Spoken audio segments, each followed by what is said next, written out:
Alright, today we're doing circles and segments. I promise to make this as short and sweet as I can, but there are just a few examples we have to get through.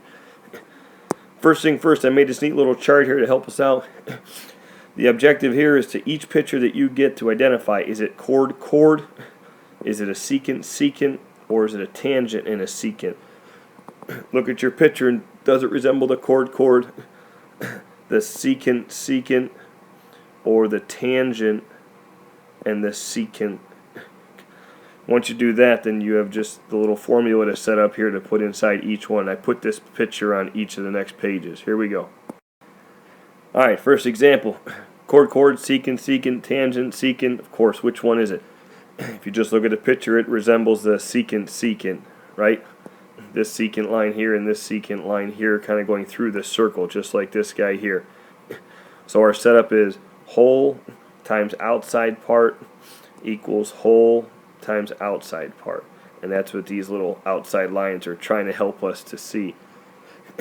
As you remember, I'm sure this X inside the circle here, this little part of this guy, is going to cause us a little problems when setting it up, so we'll work on that now. I'm going to do the 6 and the 4 first, and we're going to do that guy first. So the whole side over there is nothing but 10, right? Times the outside part of 6. When we do the whole thing over here, it's just 6 plus 4. That's where we get the 10 from, and then the outside part is 6. Easy enough. And that equals, well, we have to do 5 plus x, and that's the whole thing. And then the outside part is 5.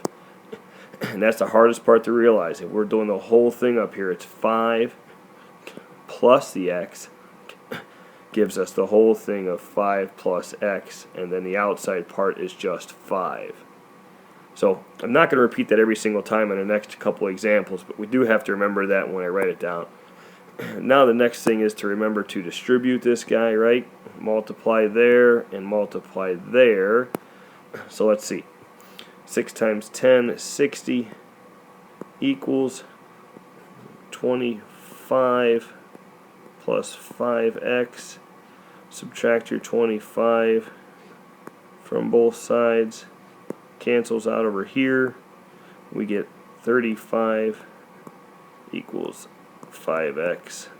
Divide by 5 and we get x equals 7. Alright, next guy, looking at the pictures, this guy resembles chord. So we're simply doing part times part equals part times part. You notice my example over here, 5 times 4, and then 2 times the 10 over on that side. So let's just recreate that on this guy over here.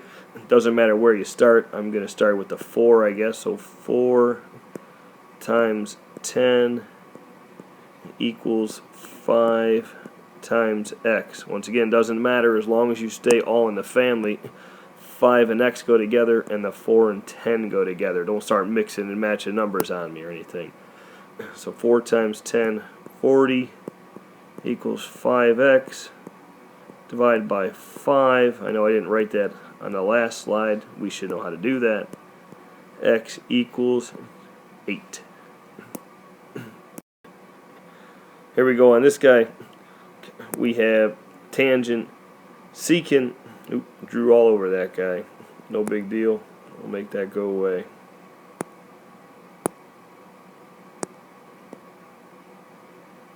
Here we go.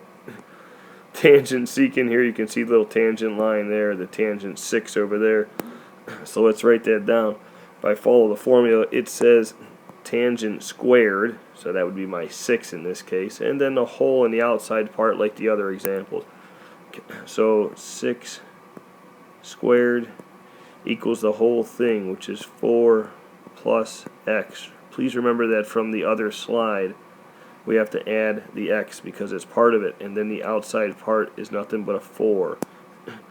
So 4 distributed to the 4 and to the x, that means multiplied. So what do I have here? 36 on this side. I have 16 plus 4x. Subtract my 16. I get 20 equals, this cancels, 4x. Divide by 4 on both sides, and x equals 5.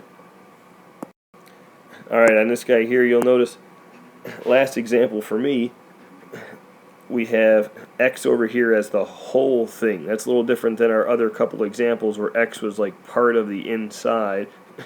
X is going to be the whole thing. Still, identify the picture. Is it a chord, a secant, or a tangent secant? I hope you're screaming and yelling secant on me. There we go. We have whole times outside part. Let's see how that works out. I'll start with the guy on top. The whole thing is 11 times the outside part, which is 3, equals, then the whole thing on the bottom is x times the outside part, which is 6. Let's just work that through. 33 equals 6x. Divide by 6. Divide by 6. I know, again, I didn't do that in the last one, but again, you should be able to do it. So x equals 5.5. Alright, a couple of you tries. For you, pause it if you will, because I'm just going to write the answers down. I'm not going to work these out. You should be able to work them out from the other examples or working and practicing. But here we go, a couple hints for me. This is only part of it, so you may have to do 9 plus x if you got this guy wrong. Same thing over here, this is only part of it, so you may have to do 9 plus x in your equation. Okay, x equals 7 over here. X over here is going to equal 12. And then last but not least, x over here equals 7 again, ironically enough.